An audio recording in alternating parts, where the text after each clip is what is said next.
How are you? This is Freddie Salem of the Outlaws, and you're listening to the business side of music. Do you understand the words that are coming out of my mouth? Quiet, numbskulls, I'm broadcasting. Can we get serious now? One thing that did happen during the 60s was some music of an unusual or experimental nature did get recorded and did get released. Now look at who the executives were in those companies at those times. Not hip young guys. These were cigar-chomping old guys who looked at the product that came and said, I don't know. Who knows what it is? Record it, stick it out. If it sells, all right. We were better off with those guys than we are now with the supposedly hip young executives who are making the decisions of what people should see and hear in the marketplace.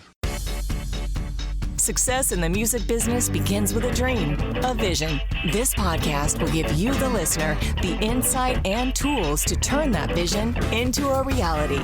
Meet the industry professionals who work day by day behind the scenes, helping to make those dreams come true. Welcome to the business side of music. It is a significant milestone for the Charlie Daniels Patriot Awards dinner, which will be held this upcoming September 11th, 2024 here in Nashville, Tennessee at the City Winery. The awards dinner is a program of the Charlie Daniels Journey Home Project, which is a 501c3 that supports military veterans, first responders, and their families. This year marks the 10th anniversary of the program, co-founded by country music legend Charlie Daniels, along with his longtime manager, David Corlew. Although Daniels passed in 2020, his musical legacy lives on, and his devotion to veterans causes continue through the dedication of Corlew. Through fundraising events, the organization supports the efforts of other not-for-profit organizations, providing services to U.S. veterans and first responders, selected for providing the most meaningful work with the lowest overhead. This project has raised more than $4 million for these organizations. Sitting across the podcast table from me is Charlie's longtime manager, David. David, welcome to the show. Thank you, sir. Thank you. Appreciate so much you having me. Anytime I get a chance to spread the good word, it's wonderful. Well, first of all, this is close to home for me. Anybody that knows my wife and I, we're a military family. We're also a first responder family. Of all of our 8 kids, half of them either served in the armed forces or have served in law enforcement. What an honor. What a gift. We wear that hat quite proudly. We are so proud of our kids. And we always love to hear about and see organizations such as the Charlie Daniels Journey Home Project. But before we even go there, I want to take it back a step in time and talk about you and Charlie, and you were his manager. How did David Corlew meet Charlie Daniels, and how did that all come about? Because this is quite the journey you two were on. For me, I love my legacy. I love how because I grew up in Nashville. I'm a Nashville native, 5th, 6th generation Tennessee native. I went through the 60s and 70s. In the 60s, I had come out of high school. I was a street kid. I grew up in a pretty tough environment, 10 people in a 4-room house over on West End and Murphy Road over there. 440 took our house away. So grew up on the streets, didn't finish high school, pretty lost probably in the late 60s, early 70s, and I was shooting dynamite. I worked for a track drill company that shot dynamite that blows up. You see, when you go down the interstate, you see the lines in the rock. Right. We shot rock. November, it was really cold, and I thought, I need an inside job. I need somewhere where I can be warm.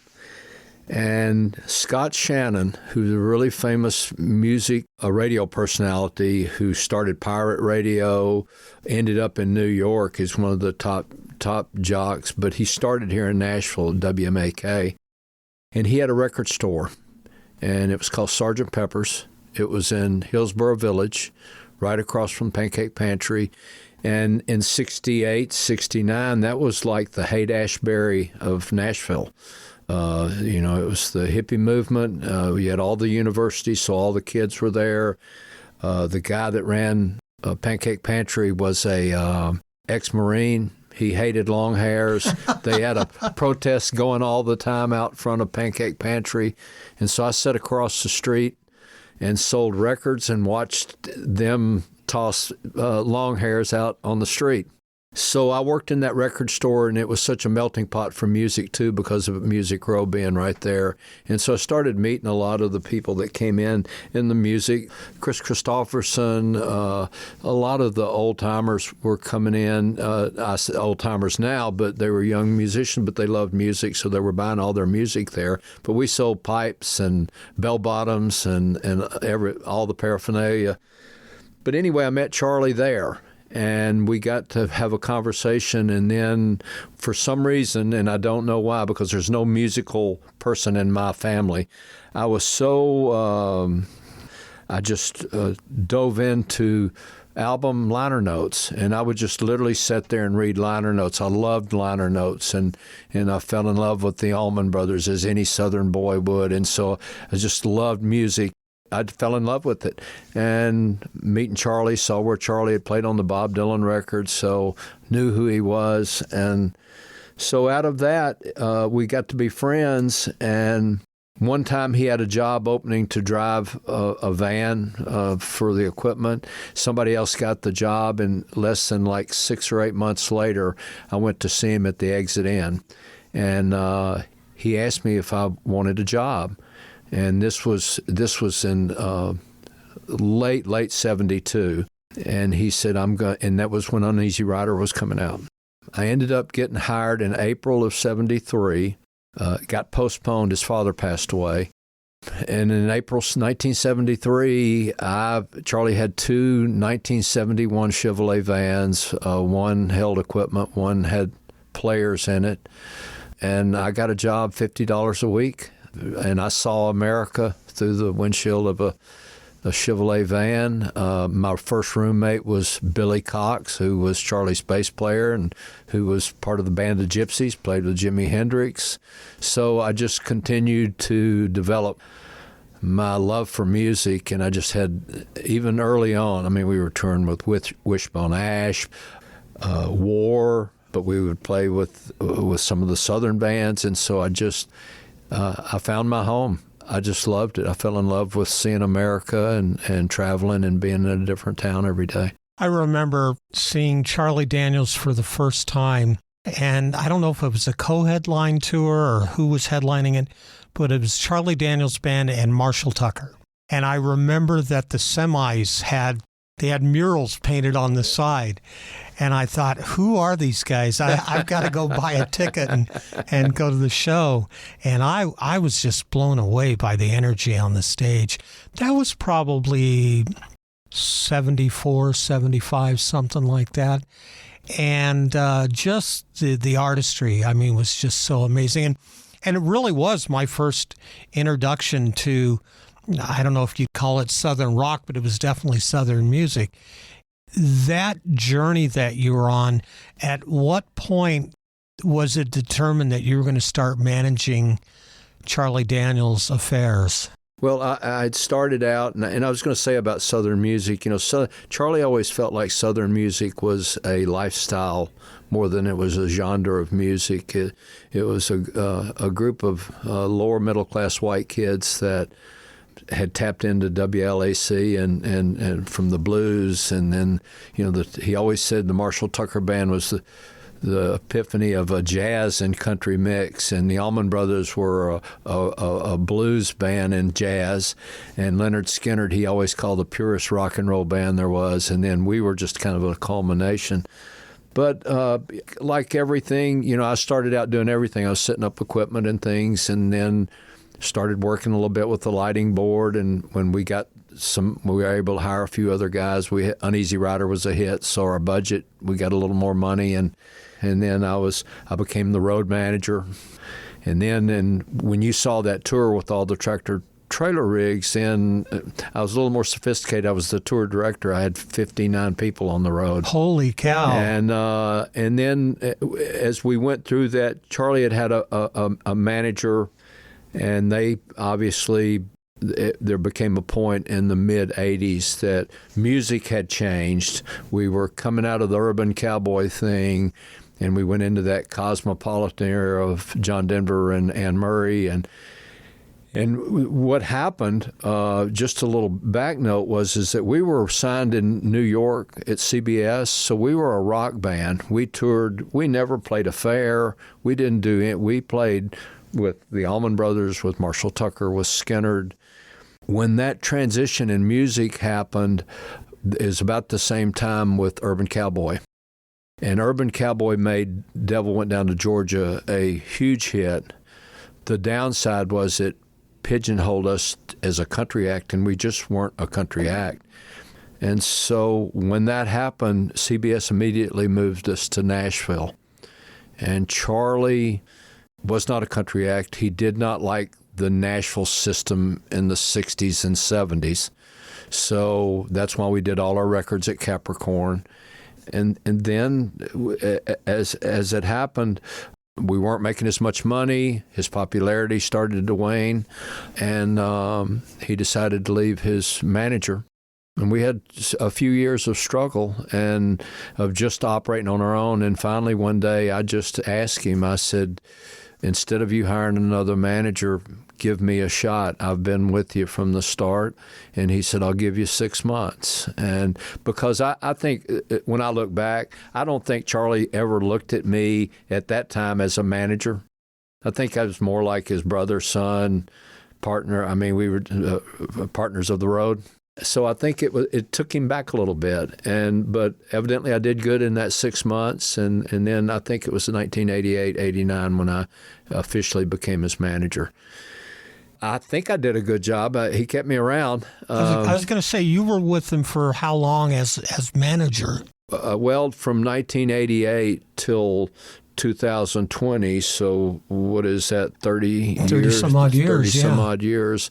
I was with him a total of 47 years when he passed away. Which is so interesting when you think about our business. It is such a transitioning environment constantly. You know, artists are jumping labels, artists are jumping managers, the band members are interchangeable. I think that says a lot about you and Charlie together. I think if I made an impact on Charlie's career, what started happening in those years, obviously the Music Row was changing. He had been with CBS for years, which became Sony, new presidents and vice presidents and stuff, and he had always wanted to make a record with Jimmy Bowen, and so we went to Capitol. And we went to Capitol for a couple of records. He made a couple of records with Bowen. And then when Scott Hendricks and Walt Wilson came in, they had Strawberry Wine, and they dropped Charlie. Oh, my gosh. And so Charlie wasn't happy. He had always had a record deal. And so what I'm saying is if I made a difference, I have spent some time with Bowen. Bowen was a mentor to me. And he said, you just need Charlie. Charlie needs to go back and play the music he used to play. And that's when we started a label. So Blue Hat Records created the opportunity for him to continue to make records. Certainly we weren't having hits and we weren't selling millions of records, but we were selling thousands of records. And it was profitable. So as a manager, if I made an impact, I think I provided an opportunity for Charlie to continue to make records. And that's really what he had control of. Once it's out in the marketplace, he realized he didn't have control over it. But he still got to go through the process of making records. We're going to take a break, get a word in for a couple of our sponsors. And when we come back, we're going to have some more conversation with David Corlew. You're listening to the business side of music. This is Mark Allen Barnett, singer, songwriter, creative coach, and mentor. Are you an artist or songwriter or a family member or friend of someone who is? Are you trying to find your way through the often confusing world of today's music business? I'm here to help. Over the past 40 years, I've written and recorded hit songs, have had more than my share of live performances, and have seen the ups and downs of the music industry and what Music City, also known as Nashville, has to offer. I'm here to share that information with you. The Mark Allen Barnett Songwriting Tours of Nashville are a one-day to multi-day private interactive workshops developed to help you discover your best approach to songwriting, performing in front of a live audience, along with the correct way to network within the music industry. Our workshops are based around what you need to know. While in Nashville, you get an insight from behind the scenes, learn about the history of Music City, separate fact from fiction, and give yourself or a loved one the time of your life. This workshop makes the perfect gift for someone you love who wants to get their foot in the door of the music business the right way. For more information, go to www.markallenbarnett.com or www.musicchoosesyou.com. Remember, you don't choose music. Music chooses you. Are you a fan of 80s and 90s country? Then check out Throwback Country Music, the weekly nationwide show hosted by me, Britt Jones. I have exclusive interviews with legends and icons that include Grammy Award winners and Grand Ole Opry stars. You can listen to the show wherever you get your podcast or watch it on our YouTube channel or our Facebook page. For more info and access to these options, visit our website at throwbackcountrymusic.com. That's throwbackcountrymusic.com. You're listening to the business side of music. Back in the studio here on the business side of music, you would not believe, ladies and gentlemen, the conversation that David Corlew and I just had during the break. You know, normally during the break, we get the commercial spots in and then we come back online. But this conversation we had, I think, went on for about 10 minutes or so. And just some amazing stories. And that's what we're going to talk about now, which is the Charlie Daniels Journey Home Project, which is a 501c3.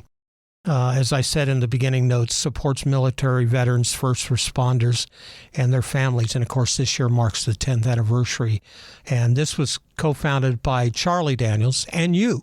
And this Charlie Daniels Journey Home Project, let's talk a little bit about what it's about, and then I want to dig into who's going to be attending this event on what is very much a notable day, which is September 11th, 2024, which is an anniversary of sorts for this country that, for those that lived through it, we never forgot.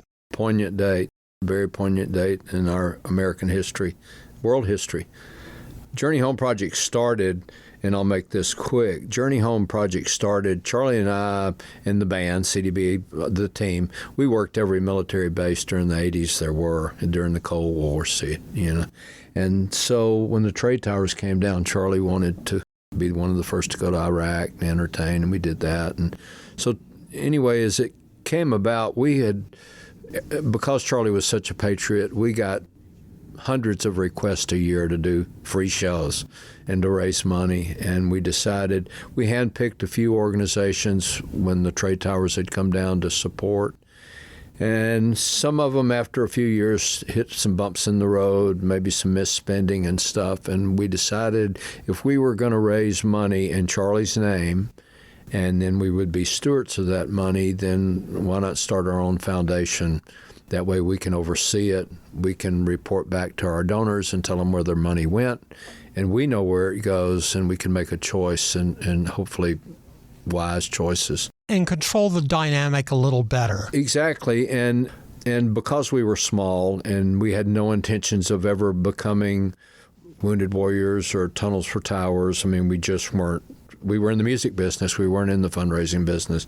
So we decided to stay small and be kind of a quick response team. But we also admitted to ourselves that we didn't know what veterans needed.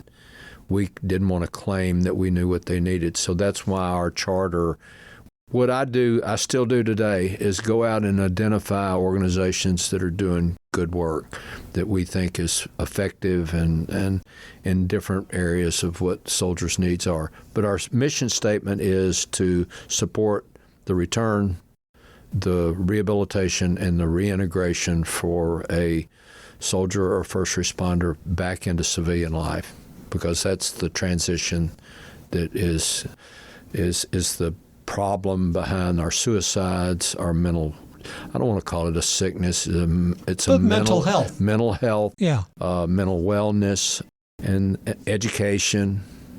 We've figured out education now.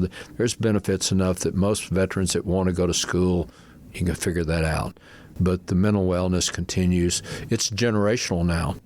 We've got kids that are committing suicide because they either feel like they're carrying the load for their family or they're seeing disruption and pain in the family. And so it's generational now. It's going, the kids that in late 1990s, kids joined the military for an education because there had not been a war. There was no plans for a war. And they joined in 97, 98. In a couple of years, they found themselves in the middle of the desert fighting. Those kids are retired now. They've been in the service 20 plus years. And there's a lot of issues, a lot of pain, a lot of suffering, and it's hard to watch. I find it especially interesting that a music-based, or at least a music-founded organization is stepping up to the plate to make this happen. It's almost unheard of because you see so many non-entertainment, non-musical organizations, if that makes sense. But you don't see too many opportunities like this reaching out to the veterans and the first responders. You see a need, and it's a genuine need. You know, I shared the story of our kids who served in the military and in law enforcement and what they've gone through. And it's not isolated. I mean, it's almost every family deals with these things on pretty much a daily basis. Well, you know, I set obviously Korea, Europe, all over, and then Iraq, Afghanistan, Kosovo, Bosnia. I stood behind Charlie, and because Charlie was such a friendly guy, people, if you met Charlie one time, people would say, I know you knew Charlie. But when the kid in Iraq, when you're sitting in Al-Assad, and a kid comes up to him, and Charlie would always say, "Where are you from, son? Where are you out of?" And the kid would go, "I'm from Omaha, Nebraska." And Charlie would be able to say, "I love that barbecue place on the corner of 3rd and West Street." And that brought an extra sense of home to that young man or woman. And so there was an immediate attachment. So when those kids started coming back from the war, I was getting mail and emails going, "I met you guys," and we started communicating, and we realized the pain and the suffering that they were going through. So it was a God-given choice. We owe, as Charlie says, an impayable debt of gratitude. When we talk about these stories, is there a certain unique success or a specific family or an organization that was helped out by this that you could share? I think the story that I revert back to, and obviously we've had the Vietnam War on terror. I have a lot of stories, but one that's really impactful is a first responder that living in the Mount Juliet community. Won't use his name, but I knew him. We helped Mount Juliet Police Department when the 2 officers died on Interstate 40. We did a fundraiser immediately. I was caught in the traffic, was right there when it happened. But I had a friend that was a police officer during that time, and I just saw him 5 years ago. I ran into him at a restaurant, and he came to me and he started sobbing. And I asked him, "What is wrong?" I mean, he's in his 60s, late 60s, early 70s. And he said, "I have PTS from Vietnam." And I said, "I didn't even know that you were a soldier." Of course, that was the era where it was shameful to be a soldier. He said, "I need help." He said, I don't know if I can live. When I started reaching out to organizations or treatment centers, they said, "We only take post 9/11 veterans." So here I've got a guy that's mid-60s, late 60s, 70s probably. And who obviously needs help. And I can't get mad at the center, and so I reach out. I'm a little lost. I reach out to a Marine friend of mine who had just started an organization, a songwriting program, Operation Song. And I said, man, I've got a Vietnam veteran, and this friend of mine, his name is John Taylor. He's part of the Tootsies group down there, and he was in the Tet Offensive. He was all over Vietnam. And he said, send him to me. And I said, what are you doing? He said, I got a songwriting program that we started out at the VA. It's a 6-8 week program. Get him out here tomorrow. And I sent him out there. Now, he's great. Wow. And who would have thought that there would be a songwriting program specifically for that? And what it did, it allows these veterans to be in a small knit group and get to open up. And music affects the same part of the brain that PTS does. That's why when we get depressed, we put on music, we put on headsets, we isolate, and it affects the same part of the brain. So you get a group of 10, 12 guys in a room, and there's always going to be that one in the corner that's not going to talk. It's going to be my friend. He don't want to talk about it. In 50 years, he hadn't talked about it. Right. But somebody says something in that room, and it triggers him, and he'll say something and realize that he's not shamed for that.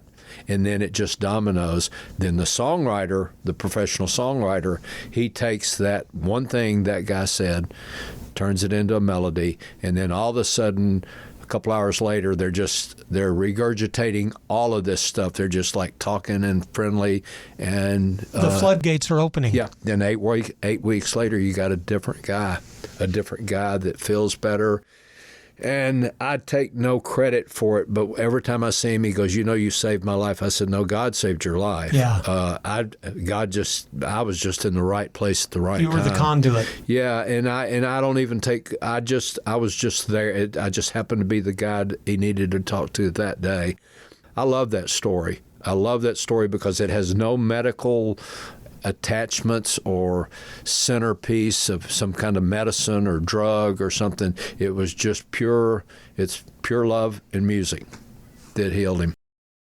We're going to take another break, get a word in for a couple more of our sponsors. And when we come back, I'm blown away by this conversation. And I don't ever say that on the show. But we're going to have some more conversation with David Corlew. You're listening to the business side of music. Branding. What is it really? It goes by many names. Marketing, licensing, and image. When in reality, it's 7 key branding formulas that all need to harmonize perfectly. Mess up just one formula and you have compromised the whole brand build. Dead Horse Branding facilitates all 7 formulas under one roof, building, promoting, and marketing all brands at all different stages of their level. We are a marketing team's dream, and we were built to service talent, artist managers, record labels, independent artists, iconic brands, legacy estates, and startups. Rooted in music and seated across other industries like fashion, various talent, hospitality, authors, interior designers, lifestyle brands, and corporate entities. The 7 branding formulas do not discriminate. 7 branding formulas, all in one swift movement. Sick of beating that dead horse? Come to Dead Horse. Please visit us at deadhorsebranding.com or send us an email to info@deadhorsebranding.com. As a musician, you have a dream, that vision of what success looks like for you. Though it's not only about the money, money is a part of it. Whether you've been extremely successful or just striving to maintain a regular cash flow, you need a plan. Money Concepts can help you develop a customized plan to achieve the financial stability and success you want. For over 40 years, Money Concepts has been providing holistic financial planning services to individuals, families, and business owners. As an independent firm, Money Concepts and their associates are committed to always represent the best interest of the client. It's really about independence coupled with committed benevolent interest, which means that they can represent your client, not a product supplier. It's not about selling products. It's about helping you achieve success. To learn how this can benefit you, contact John Adams at 737-867-9309. That's 737-867-9309 for more information. You're listening to the business side of music. Back in the studio with David Corlew. Once again, the conversations off the clock are as interesting as during the show. So let's talk a little bit about the Charlie Daniels Journey Home Project, 10th anniversary. The event this year is on 9/11/2024 at City Winery here in Nashville. Who's going to be honored this year? Well, what we did before Charlie passed, we talked about creating, we didn't know how long Journey Home Project would last. So we decided that we talked and we said, if we created a Charlie Daniels Patriot Award, it's like, Charlie was a great patriot. Who wouldn't want a Patriot Award from Charlie Daniels? Right. We figured if we created that award, and so that's when we went from just a fundraiser to the Patriot Awards dinner. And so every year we give a award to a entertainment person that has supported the military and worked hard. We usually do a veteran or first responder with a Patriot Award, and then a company or foundation that supports us, as well as in spirit supports other foundations too. One of the things I want to bring up before it leaves my mind, during one of our breaks, we talked about a family. The family that we're going to honor this year, and this is the first time we've highlighted first responders. One of the recipients this year is Bernie Carrick, who is the New York Police Commissioner during 9/11. Okay. He's getting a Patriot Award, but he is also going to host the segment. We're going to honor a family. They're the Vigianos. Okay. They're legendary firefighters, police officers, generational in New York City, New Jersey. The story is John Vigiano, the patriarch of the family, was served during the 60s and 70s with the fire department. And then all the way up to the point where when the trade towers were hit, he had two sons that went into the towers. One was a police officer, one a fireman. Different towers, he lost both of his sons. When he lost those sons, out of those two sons, they had three sons. And those three sons now are Marines and a police officer, all three decorated. And so we're going to honor three generations of 9/11 warriors, heroes, and at this event, at our event. Yeah. So the Vigiano family's coming down. One of the sons, maybe two of the sons, are coming. One of the wives of one of the fallen Vigianos. So we're going to have a table full of them. But we're going to bring 9/11 is such a poignant time, and it was a tragic time, but our country came together on 9/11. So we're hoping that our event becomes that. I'm going to go back to my past, the love fest of honoring these great people, these great families. How can people get tickets to the event? You can go to the CharlieDanielsJourneyHomeProject.org. There's information on the site there. You could contact the winery, but the best place is the Charlie Daniels Journey Home Project. That's where we're having the event, the winery in Nashville. On our site, it gives the information. We have a lot of returning customers that support us, and so tickets are going fast.